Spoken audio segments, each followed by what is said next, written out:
ونستغفره ونؤمن به ونتوكل عليه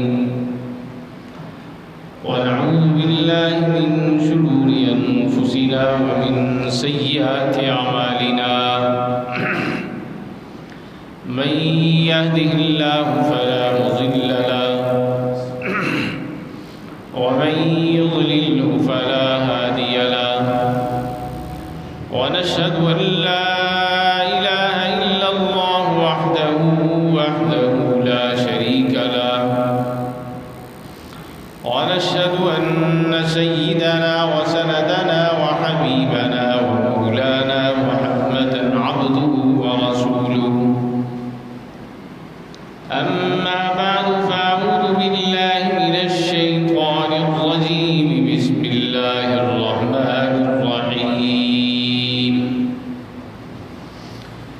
لا إله إلا أنت سبحانك إني كنت من الظالمين قال الله تبارك وتعالى في كلام المجيد والفرقان الحميد واعبدوا الله لا تشركوا به شيئا قال الله تبارك وتعالى في كلام المجيد والفرقان الحميد يهب لمن يشاء إناثا ويهب لمن يشاء الذكور ويجعل من يشاء عقيما صدق الله العظيم. حاضرین مجلس، اللہ تبارک و تعالیٰ کا بے انتہا لاتعداد احسان عظیم ہے جس نے ہمیں انسان بنایا. انسان بنانے کے بعد سب سے افضل ورفع امت سیدنا محمد رسول اللہ سب کہہ دیجیے صلی اللہ علیہ وآلہ وسلم کی امت میں پیدا فرما کر اللہ نے ہم سب پر احسان عظیم فرمایا. جتنے بھی انسان اس دنیا میں آئے اور جتنے بھی انسان اس دنیا میں آئیں گے اور جتنے بھی انسان اس دنیا میں آ کر واپس اللہ کے پاس لوٹ گئے، کوئی بھی انسان اس دنیا میں نہ اپنی مرضی سے آیا ہے نہ اپنی مرضی سے جائے گا. اللہ جب چاہیں گے، جس کو چاہیں گے، جب چاہیں گے بلا لیں گے. کوئی بھی انسان کسی بھی انسان کو موت سے نہ بچا سکتا ہے، نہ کسی قسم کی کوئی تاخیر کر سکتا ہے اور نہ ہی کسی قسم کی کمی بیشی کر سکتا ہے. انسان کی کامیابی اور ناکامی کا معیار دنیا کے ملنے نہ ملنے سے نہیں ہے، بلکہ کامیاب ترین انسان وہ ہے جس نے ہر آن، ہر گھڑی، ہر لمحہ، ہر سانس اللہ کی فرما برداری میں زندگی بسر کرتے کرتے اس حال میں کہ اللہ کی بارگاہ میں حاضر ہو گیا. دنیا و آخرت کا ناکام ترین انسان وہ ہے جس کے پاس دنیا کے سارے مال و اسباب موجود ہیں لیکن اپنی من چاہی کے مطابق زندگی بسر کرتے کرتے انسان قبر میں چلا جاتا ہے. اللہ تبارک و تعالیٰ نے قرآن مجید میں ارشاد فرمایا یَهَبُ لِمَن يَشَاءُ إِنَاثًا وَيَهَبُ لِمَن يَشَاءُ الذُّكُورَ وَيَجْعَلُ مَن يَشَاءُ عَقِيمًا. اللہ قرآن مجید میں ارشاد فرما رہے ہیں کہ میں ہی بیٹے دیتا ہوں، میں ہی بیٹی دیتا ہوں، میں جسے چاہوں بیٹے دے دوں، میں جسے چاہوں بیٹی دے دوں، میں جسے چاہوں بیٹے بھی دے دوں، بیٹی بھی دے دوں، میں جسے چاہوں نہ بیٹے دوں نہ بیٹیاں دوں، کچھ بھی نہ دوں، وہ میری مرضی ہے. اللہ تبارک و تعالیٰ نے قرآن مجید میں ارشاد فرمایا کہ میں ہی اولاد دینے والا ہوں، میں ہی حاجت روا ہوں، میں ہی مشکل کشا ہوں، میں ہی بگڑی بنانے والا ہوں، میں ہی اور عزت اور ذلت دینے والا ہوں، عزت اور ذلت کا مالک ہوں، زندگی اور موت کا مالک میں ہوں۔ اللہ تبارک و تعالیٰ بتا رہے ہیں کہ اے انسان، جب تیرا وجود نہیں تھا، جب تیرا نام و نشان نہیں تھا، تیری تصویر نہیں تھی، تیرا نام نہیں تھا، اللہ تبارک و تعالیٰ فرماتے ہیں کہ میں نے تجھے ایک من نطفۃ خلقہ فقدر ثم السبیل یسر۔ اللہ فرماتے ہیں کہ میں نے تجھے ایک پانی کے قطرے سے پیدا کیا، تیرا وجود نہیں تھا، پھر تیرا لوتھڑا بنایا، اس کے بعد تیرا گوشت بنایا، پھر تیرا وجود بنایا، پھر ہڈیاں بنائی، پھر چہرہ بنایا، پھر سانس نہیں تھا۔ اے انسان، میں نے تیرے اندر روح کو پھونکا، تیرے سانس کو چلایا۔ پھر اللہ تبارک و تعالیٰ فرما رہے ہیں کہ اے انسان، تیری جو تصویر ہے، میں نے ماں کے رحم میں جو تصویر بنائی، تو سمجھتا نہیں ہے کہ ماں کے پیٹ میں تصویر بنانے والا کون ہے؟ ماں کے رحم میں، ماں کے شکم میں تجھے خوراک دینے والا کون ہے؟ تجھے زندہ رکھنے والا کون ہے؟ پھر جب انسان اس دنیا میں آ جاتا ہے تو انسان کتنا بے بس ہوتا ہے، رو رہا ہوتا ہے، ساری دنیا خوشیاں منا رہی ہوتی ہے لیکن وہ رو رہا ہوتا ہے۔ اللہ فرماتے ہیں کہ انسان، جب تو دنیا میں آتا ہے تو رو رہا ہوتا ہے، دنیا خوشیاں منا رہی ہوتی ہے۔ اے انسان، اے میرے بندے، ایسی زندگی بسر کر جا، ایسی زندگی گزار جا کہ جب تو اس دنیا سے جا رہا ہو تو خوشیاں منا رہا ہو، تو خوش ہو کر جا رہا ہو اور دنیا رو رہی ہو۔ ایسی زندگی بسر کر کے جا کہ جب تو میرے پاس آئے تو میرے فرشتے تجھے سلام پیش کریں، تجھے پروٹوکول دیں، تیرا استقبال کریں، قبر تیرا استقبال کرے، جنت تیری استقبال کرے، فرشتے تیرا استقبال کرے۔ میں یہ کہوں کہ دیکھو وہ آ گیا جس نے میری منچاہی کے مطابق زندگی بسر کی، اپنی منچاہی کو مٹا کر، اپنی منچاہی کو بھلا کر۔ میں یہ کہوں وہ آ گیا جس نے اپنی منچاہی کو مٹا کر میری منچاہی کے مطابق زندگی بسر کی۔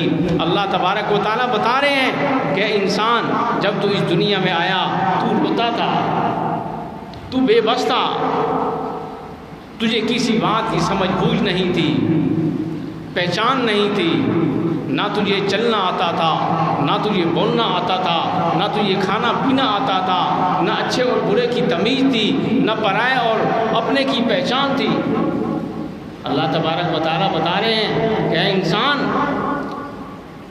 یہ جو میں نے رشتے بنائے، پہچان کے لیے بنائے، یہ باپ ہے، یہ بہن ہے، یہ ماں ہے، یہ چچا ہے، یہ بھائی ہے، یہ خالہ ہے، یہ پھپھا ہے، یہ پھپھی ہے، یہ محبتیں میں نے تجھے دی، یہ تعلقات تجھے میں نے دیے، یہ رشتے میں نے جوڑے تیرے ساتھ۔ اے انسان، تجھے چلنا نہیں آتا تھا،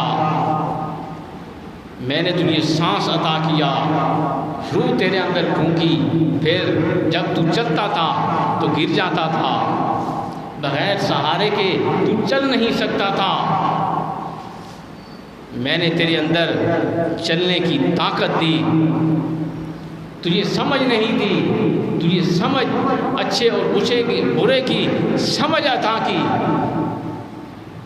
تجھے اللہ تبارک و تعالیٰ فرما رہے ہیں کہ تجھے کھانا نہیں آتا تھا، تجھے کھانے کا ڈھنگ، طریقہ، سلیقہ سکھایا، پھر تو جوان ہو گیا، پھر جب جوانی آئی تو جوانی میں اپنے آپ کو کچھ سمجھ بیٹھا کہ میں بھی کچھ ہوں۔ جب بڑھاپا آتا ہے تو پھر انسان واپس لوٹنا شروع کر دیتا ہے۔ تو اللہ تبارک و تعالیٰ فرما رہے ہیں کہ انسان تو کچھ بھی نہیں ہے، حقیقت میں ایک اللہ کی ذات ہے جس نے انسان کو پیدا کیا۔ ہم نماز میں پڑھتے ہیں ایاک نعبد و ایاک نستعین، روز پڑھتے ہیں۔ پورے قرآن مجید کا خلاصہ سورۃ الفاتحہ ہے، اور سورۃ الفاتحہ کا دل ایاک نعبد و ایاک نستعین ہے۔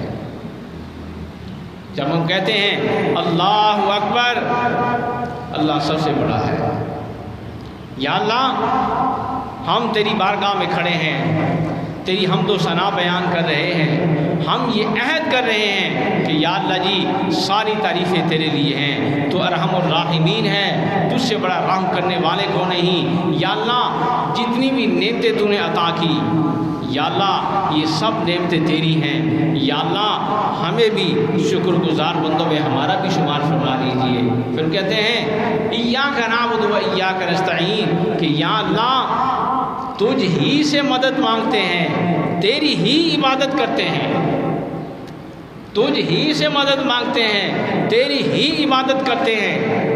تو اللہ تبارک و تعالیٰ نے ہی کا لفظ لگا کر تمام جھوٹے معبودوں کی نفی کر دی، تمام جھوٹے مشکل کشاؤں کی نفی کر دی، تمام جھوٹے حاجت رواؤں کی اللہ نے نفی کر دی۔ میں آپ کو ایک عقلی دلیل دے دوں، ایک میاں یہ برداشت نہیں کرتا کہ میں اپنی بیوی کی تمام ضروریات پوری کرتا ہوں، تمام خواہشات اس کی پوری کرتا ہوں، لیکن وہی بیوی جس کے ناز و نخرے میاں برداشت کرتا ہے، جب وہ یہ دیکھتا ہے کہ میری بیوی کسی اور طرف آنکھ ملا رہی ہے، کسی اور طرف دیکھتی ہے، کسی غیر مرد کی طرف دیکھتی ہے، تو مرد اللہ کی مخلوق ہے، وہ برداشت نہیں کرتا، انسان ہے، مخلوق ہے۔ جنید بغدادی رحمۃ اللہ علیہ کے پاس ایک خاتون آئی، کہنے لگی مجھے کوئی تعویذ دے دیں، میرا میاں دوسری شادی کرنا چاہتا ہے، اور اپنی تعریفوں کے بند باندھ دیے، اور یہ کہا کہ اے جنید بغدادی، اگر شریعت میں غیر محرم کو چہرہ دکھانے کی اجازت ہوتی، میں تجھے اپنا چہرہ دکھاتی کہ میں کتنی خوبصورت ہوں، میرا کتنا حسن و جمال ہے، میرے ہوتے ہوئے میرا خاوند دوسری شادی کر رہا ہے۔ جنید بغدادی رحمۃ اللہ علیہ بے ہوش ہو کر گر پڑے۔ مریدوں نے دیکھا کہ ہمارا پیر اتنا بیوقوف ہو گیا، اتنا پاگل ہو گیا کہ ایک عورت کی باتوں میں آ کر یہ بے ہوش ہو گیا، گر پڑا۔ جنید بغدادی رحمۃ اللہ علیہ ہوش میں آئے، مریدی نے پوچھا کہ حضرت آپ کو کیا ہوا؟ جو اچھے لوگ تھے، اچھی سوچ کے مالک تھے، وہ موجود رہے۔ کہاں میں ایک خاتون ہے، یہ اللہ کی مخلوق ہے، ایک پانی کے قطرے سے پیدا ہوئی ہے، اس کو اپنے حسن پر اتنا مان ہے کہ یہ اپنی کوئی سوکن کو برداشت نہیں کر رہی، اپنے کسی غیر کو برداشت نہیں کر رہی کہ میرے مقابلے میں کوئی اور خاتون آ جائے۔ میرے دل میں یہ بات آئی کہ یہ اللہ کی مخلوق ہے، ایک خاتون ہے، یہ اپنا شریک برداشت نہیں کر رہی، تو اللہ جو سارے جہانوں کا مالک ہے، سارے جہانوں کو بنایا، ساری مخلوقات کو بنایا، حجر و شجر کو بنایا، خشکی اور تری کو بنایا، حجر و شجر کو بنایا، سمندروں کو، دریاؤں کو، پہاڑوں کو اللہ تبارک و تعالیٰ نے بنایا اور چلایا، ہواؤں کو چلایا، لیکن وہ اللہ اپنے غیر کو کیسے برداشت کر سکتا ہے؟ اپنے شریک کو کیسے برداشت کر سکتا ہے کہ میرا بھی کوئی شریک ہو، کوئی غیر میرے ساتھ شریک ہو جائے، میرا معبود بن جائے، میرے مقابلے میں کوئی حاجت روا بن جائے؟ اللہ کیسے برداشت کرتا ہے؟ تو میرے بھائی دوستو، ایاک نعبد و ایاک نستعین ہم ہر نماز میں پڑھتے ہیں، اللہ سے وعدہ کرتے ہیں، یہ عہد کرتے ہیں۔ میرے بھائی دوستو، جتنے بھی انبیاء علیہ الصلوۃ والسلام اس دنیا میں تشریف لائے، سب کے سب ایک ہی مشن لے کے آئے۔ وہ مشن کیا تھا؟ لا الہ الا اللہ، لا الہ الا اللہ، کہ اللہ ایک ہے، الہ ایک ہے، معبود ایک ہے، حاجت روا ایک ہے، مشکل کشا ایک ہے، بگڑی بنانے والا ایک ہے۔ عزت اور ذلت دینے والا صرف ایک ہے، زندگی اور موت دینے والا صرف ایک ہے۔ وہ کون ہے؟ وہ اللہ ہے، وہ اللہ ہے۔ اللہ کے علاوہ کوئی انسان کسی انسان کو موت نہیں دے سکتا۔ اللہ کے علاوہ کوئی بھی انسان کسی بھی انسان کو نہ ذلت دے سکتا ہے نہ عزت دے سکتا ہے۔ اللہ کے علاوہ کوئی بھی انسان کسی بھی انسان کو زندگی میں نہ کمی کر سکتا ہے نہ بڑھوتری کر سکتا ہے۔ اللہ کے علاوہ کوئی بھی انسان کسی بھی انسان کو ایک روٹی کا نوالہ نہیں دے سکتا۔ رزق اللہ کے ہاتھ میں ہے، عزت اللہ کے ہاتھ میں ہے، موت اللہ کے ہاتھ میں ہے۔ اگر یہ تین چیزیں انسان کے ہاتھ میں ہوتی، ایک عزت، ایک موت، ایک رزق، تو اکیلا انسان کہتا کہ میں بادشاہ بنوں، باقی سب مر جائیں، سب کو موت آ جائے، میں اکیلا اس دنیا میں بادشاہت کروں۔ تو اللہ تبارک و تعالیٰ نے رزق کو بھی اپنے ہاتھ میں رکھا، موت کو بھی اپنے ہاتھ میں رکھا، عزت اور ذلت کو بھی اپنے ہاتھ میں رکھا۔ ہر چیز اللہ کے قبضہ قدرت میں ہے۔ ان اللہ علی کل شیء قدیر، اللہ کی ہر چیز پر قدرت ہے، گرفت ہے۔ اللہ تبارک و تعالیٰ کے حکم کے بغیر کوئی ذرہ بھی حرکت نہیں کر سکتا، کوئی پتا بھی حرکت نہیں کر سکتا۔ ایک پتا جب درخت سے گرتا ہے وہ بھی اللہ کے علم میں ہوتا ہے۔ اللہ قرآن میں فرما رہے ہیں، انبیاء علیہ السلام جتنے بھی آئے یہی دعوت دی، لا الہ الا اللہ، اشہد ان لا الہ الا اللہ و اشہد ان محمدا عبدہ و رسولہ۔ اللہ کے علاوہ کوئی معبود نہیں، ایک اللہ ہے عبادت کے لائق۔ سجدے کے علاوہ سجدہ صرف ایک اللہ کے لیے ہے، اللہ کے علاوہ کسی کو سجدہ کرنا جائز نہیں ہے۔ اللہ تبارک و تعالیٰ کیا فرما رہے ہیں؟ یہب لمن یشاء اناثا ویہب لمن یشاء الذکور ویجعل من یشاء عقیما، کہ میں جسے چاہوں بیٹے دوں، میں جسے چاہوں بیٹیے دوں، میں جسے چاہوں دونوں دے دوں، میں جسے چاہوں کچھ بھی نہ دوں، یہ میری مرضی ہے۔ تو آج پہلے مشرک لوگ بت بناتے تھے، آج بابوں کی تصویریں گھروں میں لگی ہوئی ہیں۔ صبح اٹھتے ہیں، نماز پڑھیں نہ پڑھیں، بابا جی کو سلام لازمی کرنا ہے۔ نبی علیہ السلام کی حدیث، آپ صلی اللہ علیہ وسلم نے فرمایا کہ جس گھر میں جاندار تصویر ہوتی ہے وہاں رحمت کے فرشتے نہیں آتے، چاہے کسی اپنے کی تصویر ہو، چاہے کسی بابے کی تصویر ہو، چاہے کسی کی بھی تصویر ہو۔ ہم نے فالو کرنا ہے جناب محمد الرسول اللہ صلی اللہ علیہ وسلم کی تعلیمات کو۔ سیدنا ایوب علیہ السلام بیمار ہیں، قرآن مجید میں اللہ تبارک و تعالیٰ کیا فرما رہے ہیں؟ کیا کہہ رہے ہیں ایوب علیہ السلام؟ رب انی مسنی الضر وانت ارحم الراحمین، یا اللہ جی یہ جو مجھے تکلیف پہنچی، یا اللہ یہ جو مجھے بیماری پہنچی، یا اللہ جی آپ رحم فرما دیجئے، اس بیماری کو دور فرما دیجئے، اس تکلیف کو دور فرما دیجئے، اس آزمائش سے مجھے نکال لیجئے۔ سیدنا یونس علیہ السلام مچھلی کے پیٹ میں ہیں، آپ علماء سے سنتے ہیں کس کو پکارا، کس کو آواز دی، کس کے سامنے اپنی التجا رکھی، کس کے سامنے اپنی حاجت روائی رکھی؟ لا الہ الا انت سبحانک انی کنت من الظالمین۔ یا اللہ جی ساری پاکیاں آپ کے لیے ہیں، ساری پاکیزگیاں آپ کے لیے ہیں، آپ الہ ہیں، آپ حاجت روا ہیں، آپ مشکل کشا ہیں۔ یا اللہ جی ان اندھیروں سے، ان ظلمتوں سے یا اللہ جی آپ مجھے نکال لیجئے۔ تو ہم نے فالو کرنا ہے انبیاء علیہ السلام کی تعلیمات کو، قرآن و سنت کو فالو کرنا ہے۔ ہم نے کسی بابے کی تصویر کو گھر میں نہیں لگانا، کسی بابے کو حاجت روا نہیں ماننا، کسی بابے کو مشکل کشا نہیں ماننا۔ میرے بھائیو دوستو، عقیدہ توحید اگر یہ پختہ ہے تو ہماری نماز بھی قبول ہے، ہمارا حج بھی قبول ہے، ہماری زکوٰۃ بھی قبول ہے، ہمارے صدقات بھی قبول ہیں، ہماری نوافل بھی، تہجد بھی، تمام عبادتیں عقیدہ توحید کے ساتھ جڑی ہوئی ہیں۔ دعا فرمائے کہ اللہ تبارک و تعالی ہمیں اپنی بارگاہ میں جھکنے والا بنائے۔ وما علینا الا البلاغ المبین۔